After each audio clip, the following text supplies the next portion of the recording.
یہ حکومت اگر $11 بلین کا گھپلہ کر سکتی ہے، حکومتی ادارے نے کی ہے، آئی ایم ایف نے پوائنٹ آؤٹ کیا، پچھلے 2 سال میں ہم نے امپورٹس کم شو کی ہیں $11 بلین کی، پھر ڈیمانڈ کرتے ہیں کہ یہ فج نمبرز ہیں۔ مہنگائی 5.6% جو ہائیسٹ ان لاسٹ 12 months ہے۔ زبردست وزیر اعظم کام کر رہے ہیں اور ترقی اتنی زیادہ ہو رہی ہے کہ ہمارے سے سمائی نہیں جا رہی، اور اس کا ایک جو تاثر جو سب سے زیادہ خراب دیا جاتا ہے وہ انویسٹمنٹ کے حوالے سے، فورن ڈائریکٹ انویسٹمنٹ۔ بٹ سب سے پہلے میں شروع کرنا چاہتا ہوں، میں نے بات کرنی تھی جو ورلڈ بینک نے ابھی پروجیکٹ کیا ہے، یہ جو موجودہ فسکل ایئر چل رہا ہے اس کے حوالے سے جو 2.7% کا تخمینہ دیا ہے کہ جی پاکستان گرو کرے گا 2.7% کے حوالے سے۔ 2.7% کے حوالے سے اگر پاکستان گرو کرے گا، اور وہ اس کا مطلب یہ ہوگا 4 سال میں، ابھی تک تو 3 سال کا ہم نے بتایا تھا کہ 3 سال جو ختم ہو چکے ہیں شہباز شریف جب سے وزیر اعظم بنے، تاریخ میں لوسٹ ایوریج گروتھ رہی ہے پچھلے 3 سال میں۔ اب 4 سال کا جب کر لیتے ہیں تو یہ 4 سال پاکستان کی تاریخ کے سب سے زیادہ سیاہ ہوں گے، سب سے زیادہ لوسٹ گروتھ ریٹ یہ 4 سال 2022 سے لے کے 2026 جون کا ہوگا، تو اس سے آپ اندازہ لگا لیں۔ لیکن جو کل ایک میٹنگ ہوئی نیشنل اکاؤنٹس کمیٹی کی، جس میں پچھلے سال کا تخمینہ دوبارہ سے اس کو درست کیا گیا، بیکاز ظاہر سی بات ہے اتنے خراب نمبرز تھے، تو اس کو جو کیا گیا ہے وہ اس کو ہم کہتے ہیں فجنگ، ایک نمبرز کی ہیرا پھیری، اور میں آپ کو 2-3 ایگزامپل دے کے شو کروں گا کہ وہ کس طرح سے ہیرا پھیری کی گئی ہے۔ نیشنل اکاؤنٹس کمیٹی میں جو حکومت کی ظاہر ہے حکومت کی ایک کمیٹی ہے، انہوں نے کہا کہ جی گروتھ جو ہوئی تھی لاسٹ کوارٹر میں وہ 5.7% ہوئی تھی۔ اب پہلے کوارٹر میں 1.2%، دوسرے کوارٹر میں کوئی 1.5%، تیسرے کوارٹر میں کوئی 2%، تو چوتھے کوارٹر میں 5.7۔ اب 5.7 شو کرنے کے لیے میں صرف 2 آپ کو مثالیں دوں گا ٹائم کی کمی کی وجہ سے، ویسے تو پورے کے پورے ایک لسٹ ہے جس میں سارے کے سارے نمبرز تقریباً چینج کیے گئے ہیں، فج کیے گئے ہیں، اور یہ بڑا سیریس معاملہ ہے ہمارے لیے، پاکستان کے عوام کے لیے، کہ یہ حکومت کسی حد تک جا سکتی ہے عوام کو دھوکہ دینے کے لیے۔ اب انڈسٹریل آؤٹ پٹ شو کی گئی ہے لاسٹ کوارٹر میں 20%۔ اگر 20% لاسٹ کوارٹر میں انڈسٹریل آؤٹ پٹ تھی تو پھر اس کوارٹر میں کیوں نہیں 20% یا 15% یا 10% ہو؟ اگر پورے سال میں اتنی خراب رہی تو ایک کوارٹر میں کیا ہوا جو ہمیں نہیں پتا، جو کسی نے نہیں دیکھا؟ دوسری چیز جو ہے الیکٹریسٹی، آپ کو پتہ ہے کہ جب سے یہ سولرائزیشن ہوا ہے، سولر پر انڈسٹری گئی ہے، عوام میں بہت زیادہ middle class, upper middle class solar پر گیا ہے، تو حکومت خود پریشان تھی کہ نیشنل گرڈ سے بجلی کم سے کم کنزمپشن ہو رہی ہے اس کی۔ اس کا دکھایا ہے کہ 124% انکریز ہوئی ہے کنزمپشن میں۔ ابھی آپ کوئی بتائیں کہ جھوٹ بھی بولنا، دھوکہ بھی دینے کی ایک لمٹ ہے۔ 124% کون سے کوارٹر میں؟ اپریل سے جون تک۔ اس کے پریویس کوارٹر میں کتنی تھی؟ -4%۔ -4% سے 124% کیسے انکریز ہو گیا؟ ہم نے تو کچھ نہیں دیکھا۔ اور یہ اس ماحول میں ہو رہا ہے، جس میں کوئی انویسٹمنٹ نہیں آ رہی۔ آپ کو پتا ہے فورن ڈائریکٹ انویسٹمنٹ پلنج کر گئی ہے، صرف یہ جو 2 مہینے 3 مہینے اس فسکل ایئر کے، اس میں 22% کم ہوئی ہے، نہ ایف ڈی آئی آ رہی ہے نہ ڈومیسٹک انویسٹمنٹ ہو رہی ہے، تو پھر گروتھ کہاں سے 5.7% آ گئی؟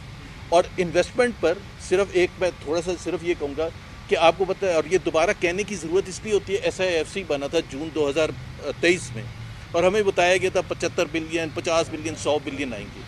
نتیجہ یہ ہے کہ اس وقت پچھلے 2 سال میں انویسٹمنٹ ریشو جو ہے، انویسٹمنٹ 51 سال کی لوسٹ لیول پر ہے۔ 1974 کے بعد اتنی کم کبھی انویسٹمنٹ نہیں ہوئی جتنی اس وقت ہے۔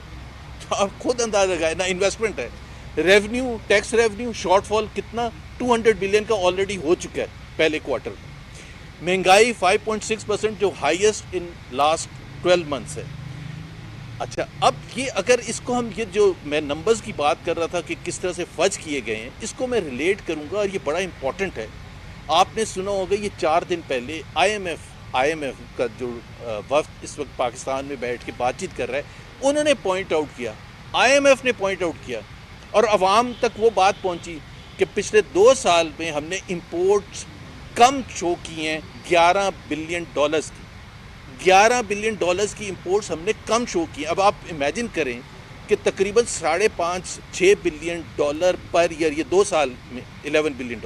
حکومت نے 4 دن میں ابھی تک کوئی جواب نہیں دیا کہ وہ $11 بلین کیسے آپ نے کم شو کیے۔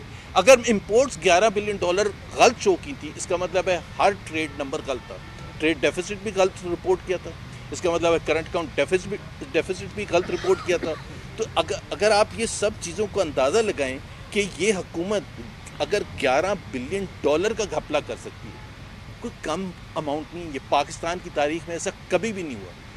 میرا خیال ہے دوسری کوئی حکومت ہوتی ہے وہ گر جاتی اسی بات پر کہ $11 بلین کا آپ نے گھپلا کیا، انڈر رپورٹنگ کی ہے، حکومتی ادارے نے کی ہے، اور کوئی پکڑ دکڑ نہیں، کوئی اکاؤنٹیبلٹی نہیں ہے۔ کوئی وزیر اعظم کو تو شاید پتہ بھی نہ ہو کہ اس کا مطلب کیا ہے، کیونکہ وہ تو سمجھ رہے ہیں کہ بہت زیادہ ترقی ہو رہی ہے، وہ شاید اس کو بھی سمجھے کہ $11 بلین جو کم رپورٹ ہوئے ہیں یہ بھی کوئی ترقی کا حصہ ہے۔ تو ہمیں ایک یہ جو 5.7% گروتھ دکھائی ہے، پہلے بھی آج سے 2 مہینے 3 مہینے پہلے لوگوں نے اس پر اعتراض کیا تھا، میڈیا نے اعتراض کیا تھا، تو وزیر خزانہ نے ایگری کیا تھا کہ وہ ایک کمیشن بنا دیں گے انڈیپینڈنٹ اکانومسٹ کا، فائنینشیل ایکسپرٹس کا، اور وہ خود آ کے نمبرز دیکھ لیں اور جج کر لیں کہ کیا گروتھ ہوئی تھی لاسٹ کوارٹر آف 2025۔ لیکن اس وقت ہم یہ دوبارہ ڈیمانڈ کریں گے، ہم نہیں مانتے کہ یہ نمبر صحیح ہیں، ہم پھر ڈیمانڈ کرتے ہیں کہ یہ فج نمبرز ہیں، یہ ہیرا پھیری کی گئی ہے پاکستان کے نمبرز میں، اور یہ پاکستان کا ایک ایسا امیج کریٹ کیا ہے جس سے میرا خیال ہے ہم اتنے خراب ہو چکے ہیں کہ اس حکومت کو اس کا فکر ہی نہیں ہے کہ اس کا کیا تاثر جائے گا۔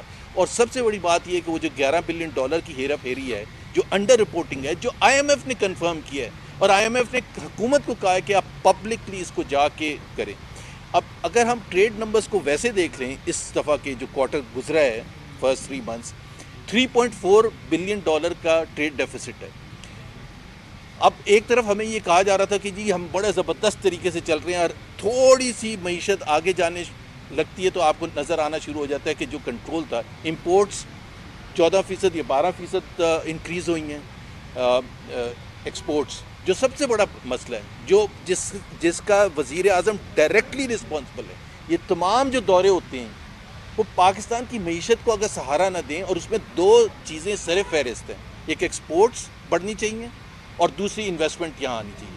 اگر وزیر اعظم کے دورے کی وجہ سے دونوں پلنج کر رہی ہیں تو اس کا مطلب ہے ان کے دوروں کا کوئی فائدہ نہیں۔ سو مہنگائی بھی اپنے ریکارڈ ہائی ہے، ٹیکس ریونیو بھی $200 بلین کا آلریڈی خسارہ ہو چکے فرسٹ کوارٹر میں۔ اور اگر ہم یہ سارے کو اگر کریں اور ورلڈ بینک کی رپورٹ دیکھیں، پاورٹی کا میں ضرور ذکر کرنا چاہوں گا کہ ورلڈ بینک کی ابھی ایک رپورٹ آئی ہے جس میں انہوں نے کہا 7% پاورٹی میں انکریز ہوئی ہے پچھلے 3 سال میں۔ صرف یہ نہیں کہا، جو زیادہ فکر والی بات ہے جو ورلڈ بینک نے کہا ہے کہ پاکستان کا جو پریزنٹ ماڈل ہے یہ پاورٹی کی طرف اور لوگوں کو دھکیلے گا۔ یہ جو اکنامک ماڈل ہے اس کا کوئی فائدہ نہیں ہے، یہ پاورٹی میں لوگوں کو اور دھکیلے گا۔ اب 7% کا مطلب کتنا ہوتا ہے؟ 2.25 کروڑ لوگ پچھلے 3 سال میں ورلڈ بینک کے مطابق، جس کو کوئی حکومت نے چیلنج نہیں کیا پائے تھے، 2.25 کروڑ لوگ غربت کی لکیر سے نیچے دھکیل دیے گئے ہیں، اور جو مڈل کلاس ہے اس کی جو پرچیزنگ پاور ہے وہ 60% کم ہو گئی ہے۔ تو آپ خود اندازہ لگائیں کہ یہ معیشت کی حالت ہے، اور اس وجہ سے ہم یہ سمجھتے ہیں کہ حکومت جو ہے بالکل بدترین طریقے سے فیل ہوئی ہے۔ جو 4 سال پہلے ہمیں بتایا گیا تھا، سنہرے خواب دکھائے گئے تھے، چاہے وہ انویسٹمنٹ کے حوالے سے، ٹیکس کلیکشن کے، مہنگائی کے حوالے سے، وہ تمام کے تمام، اور صرف ریپیٹ کرنے کے حوالے سے کہہ رہا ہوں کہ بے روزگاری 24%، اور 24% یہ فلڈ سے پہلے کا اندازہ تھا۔ اب فلڈز کے بعد آپ کو پتہ ہے اس سے اور زیادہ ہوگی، غربت میں اور زیادہ اضافہ ہوگا۔ باقی باتیں تیمور جھگڑا صاحب کریں گے۔ بسم اللہ الرحمن الرحیم۔ اچھا جی، میں بات انویسٹمنٹ پہ اور جو کارپوریٹ سیکٹر ابھی پاکستان سے ایک کمپنی کے بعد دوسری جا رہی ہے، بات تو میں اس پہ کروں گا، لیکن جو زبیر صاحب نے فگر فجنگ کی، یعنی نمبروں کی ہیرا پھیری کی بات کی، مجھے تو ویسے کوئی حیرت نہیں ہوتی۔ افسوس کے ساتھ مجھے اپنا الیکشن بار بار یاد آ جاتا ہے۔ تو اگر 1000 ووٹ 25,000 ووٹ سے زیادہ ہو سکتے ہیں، اور 10,000 ووٹ 1.5 لاکھ ووٹ سے زیادہ ہو سکتے ہیں، تو پھر میرے خیال میں یہ زبیر صاحب 1% سے 5% کرنا یہ معمولی بات ہے۔ دیکھیں، میرے خیال میں یہ نظام سچ سننا نہیں چاہتا، لیکن سچ یہ ہے کہ پاکستان کی اکانومی کہیں نہیں جا رہی. یہ جس کو سٹیبلٹی کہتے ہیں نا کہ اکانومی سٹیبل ہو, مرا ہوا گھوڑا بھی سٹیبل ہی ہوتا ہے, پڑا ہوا ہوتا ہے, سٹیبل طریقے سے ہی پڑا ہوا ہوتا ہے نا. ٹھیک ہے, ابھی میں نے دیکھا کہ دنیا کی سب سے بڑی ریٹیل کمپنی اس نے پاکستان کو چھوڑا, اور حکومت کے جتنے ریپریزنٹیٹیوز تھے, جتنے ان کے سرکاری جرنلسٹ ہیں, ولاگر ہیں, وہ کہہ رہے کوئی بات نہیں, کمپنیاں آتی ہیں جاتی ہیں, یہ چلی گئی تو کوئی اور کمپنیز آ گئیں, ان کا بزنس جو ہے وہ کوئی اور کمپنیز لے لیتی ہیں. یہ سچ نہیں ہے. پروفٹ میگزین, یہ پی ٹی آئی یا تحریک تحفظ آئین پاکستان کا کوئی بندہ نہیں کہہ رہا. پروفٹ میگزین پاکستان کی اکانومی پہ ابھی سب سے بڑے پیریوڈیکلز میں سے ہے. اس نے اپنے ابھی جو اس ہفتے کی کور سٹوری کی ہے, اس نے کہا ہے کہ یہ میں ٹرانسلیٹ کر کے بتاتا ہوں کہ جتنا بھی آپ کا خیال ہے کہ پروکٹر اینڈ گیمبل کا پاکستان سے چھوڑنا پاکستان کے لیے خراب ہے, جب آپ ہماری سٹوری پڑھیں گے تو آپ کو پتہ چلے گا کہ وہ اس سے کئی درجے زیادہ خراب ہے. There are no two ways to سے کہ کوئی دو رائے اس میں نہیں ہے کہ پی این جی جو ہے وہ پاکستان کے لیے ضروری تھا, لیکن آج کا پاکستان پی این جی کے لیے ضروری نہیں تھا. تو سب سے پہلی بات تو یہ کہ یہ صرف پروکٹر اینڈ گیمبل نہیں تھی. آپ اگر صرف یہ لسٹ دیکھ لیں کہ رجیم چینج کے بعد کون کون سی بڑی کمپنیاں جو ہے وہ پاکستان کو چھوڑ کے گئی ہیں, میں آپ کو چند مثالیں دیتا ہوں. پروکٹر اینڈ گیمبل جو نہ صرف دنیا کی سب سے بڑی ریٹیل کمپنی تھی, جس نے 2019 میں جب عمران خان پرائم منسٹر تھے انہوں نے کہا تھا کہ ہم پاکستان کو لانگ ٹرم کمیٹڈ ہیں. تو کیا بدلا 5 سال میں کہ وہ لانگ ٹرم کمٹمنٹ جو ہے وہ ختم ہو گئی. پروکٹر اینڈ گیمبل وہ کمپنی تھی, آپ جائیں لمز جائیں جو پاکستان کی بہترین یونیورسٹی ہے, میں وہاں پہ مکنسی کے لیے ریکروٹمنٹ کرتا تھا. ہماری جو کمپٹیشن ہوتی تھی کہ کون سی کمپنی جو ہے وہ ٹاپ گریجویٹس اٹھاتی ہے, وہ مکنسی اور پروکٹر اینڈ گیمبل کی ہوتی تھی. پروکٹر اینڈ گیمبل آج پاکستان میں نہیں ہے, انہوں نے اپنے آپریشنز وائنڈ اپ کر دیے. سنوفی ایونٹس, شیل, بلکہ آپ یہ oil and gas retail sector میں دیکھ لیں, جتنی انٹرنیشنل کمپنیز تھی وہ جہاں شیل کی طرح ٹوٹال گئی ہے.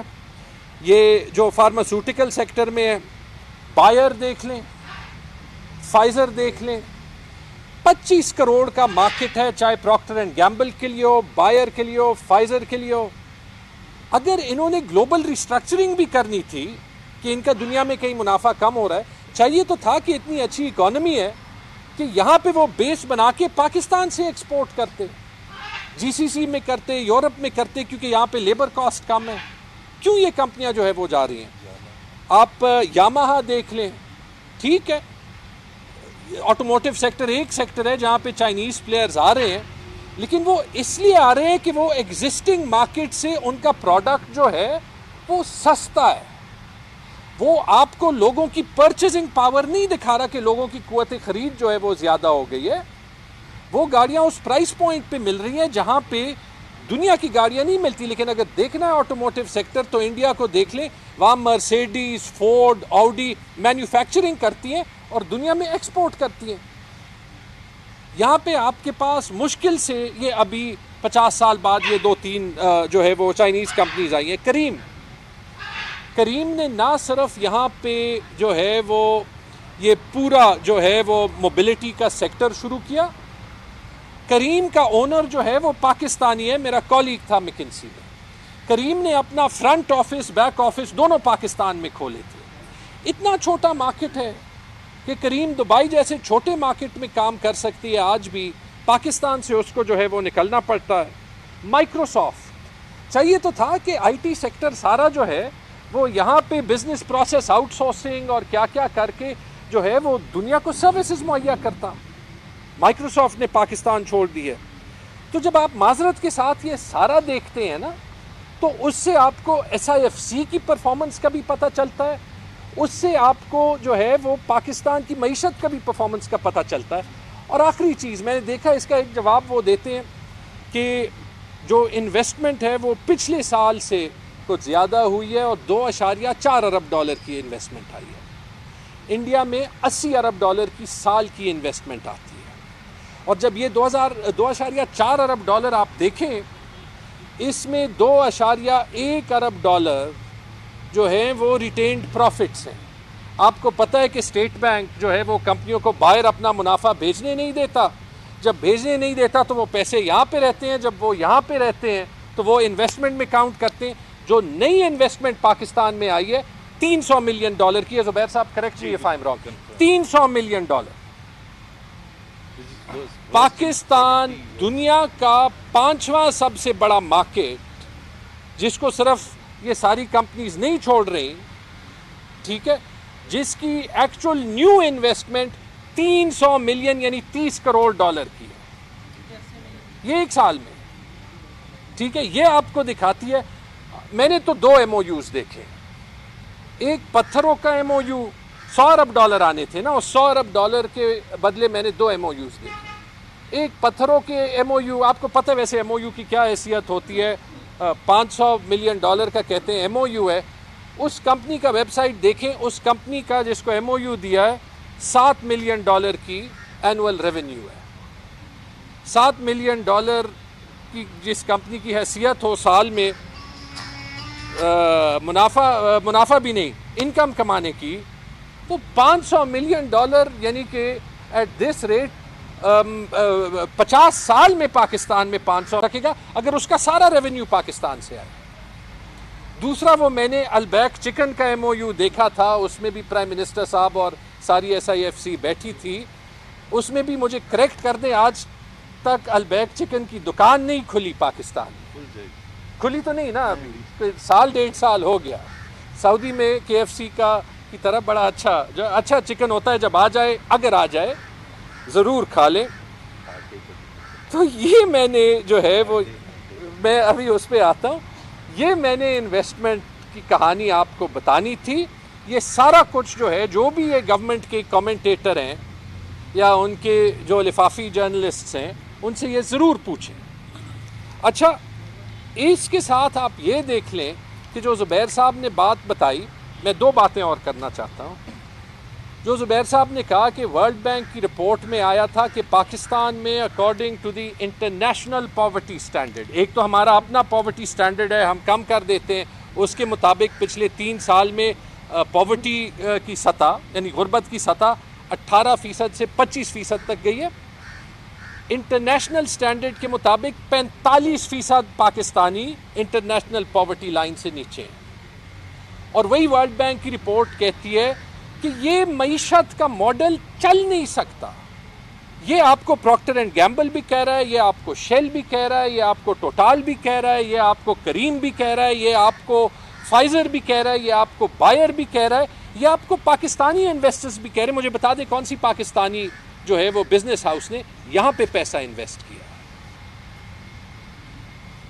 گل احمد جو اپیرل بزنس تھا، میرے خیال میں انہوں نے سارا بند کر دیا. کیوں بند کر دیا؟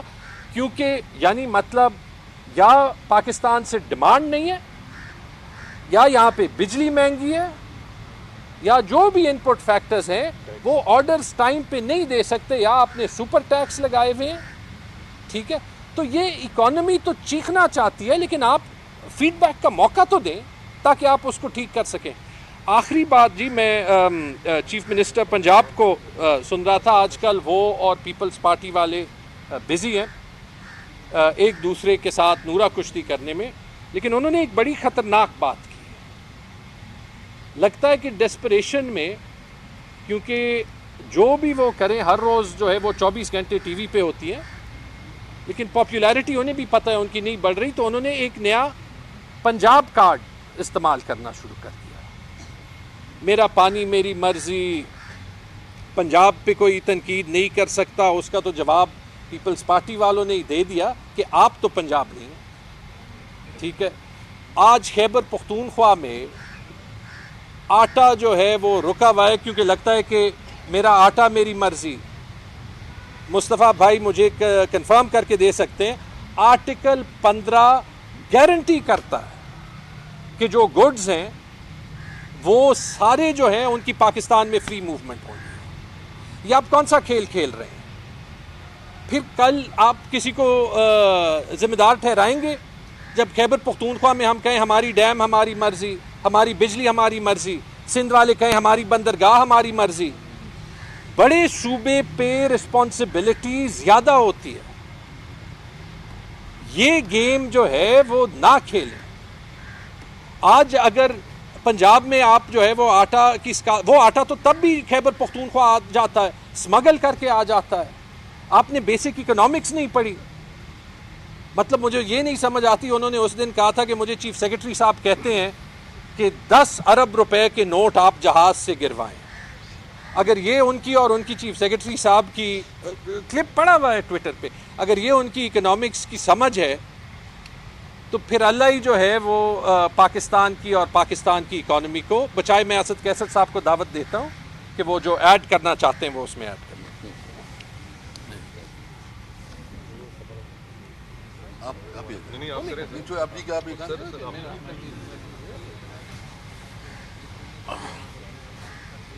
بسم اللہ الرحمن الرحیم.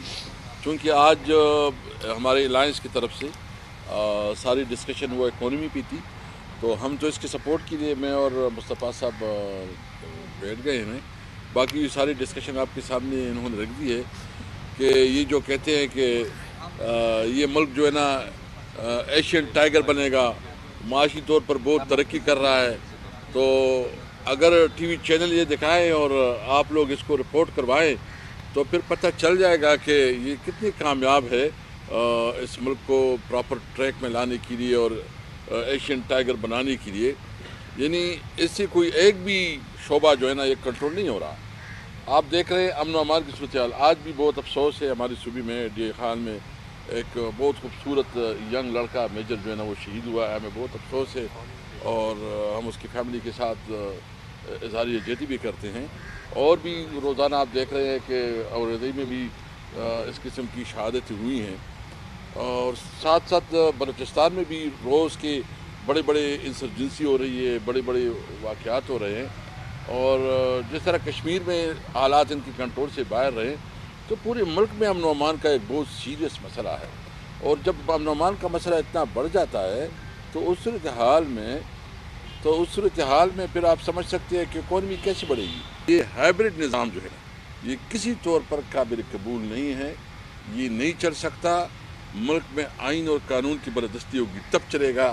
اس کے علاوہ اگر آپ اس ملک کو نظام کو اس طرح چلانا چاہتے ہیں تو یہ آپ کی غلط فہمی ہے. انشاءاللہ تعالیٰ 12 تاریخ کو ہمارے الائنس کی طرف سے جو ہے نا یہاں ہمارا سربراہی اجلاس ہو رہا ہے، جس کی میں ہم فیصلے کریں گے کہ ہم تمام ملک میں مختلف جلسوں کی شیڈول دیں گے اور ہم نے تحریک کیسے آگے بڑھانا ہے اور اپنے عوام کو کے پاس کیسے جانا ہے اس کا پورا انشاءاللہ تعالیٰ 12 تاریخ کو وہ کریں گے. 12 تاریخ کو ہم سربراہی اجلاس کریں گے اور اس پہ ہم پورے ملک کے لیے ایک لائحہ عمل دیں گے. مختلف سورسز بھی دیکھیں گے، طریقہ کار بھی دیکھیں گے تاکہ یہ جتنا ایفیکٹیولی ہمارے خلاف لگی ہوئی ہیں اور تمام وسائل استعمال کر رہے ہیں. ہمارے پاس شکر الحمدللہ بہت بڑی ایک اسٹرینتھ ہے جس میں ہمارے تھنک ٹینک بھی ہیں، ہمارے مختلف فیلڈ سے تعلق ایکسپرٹیز بھی ہیں.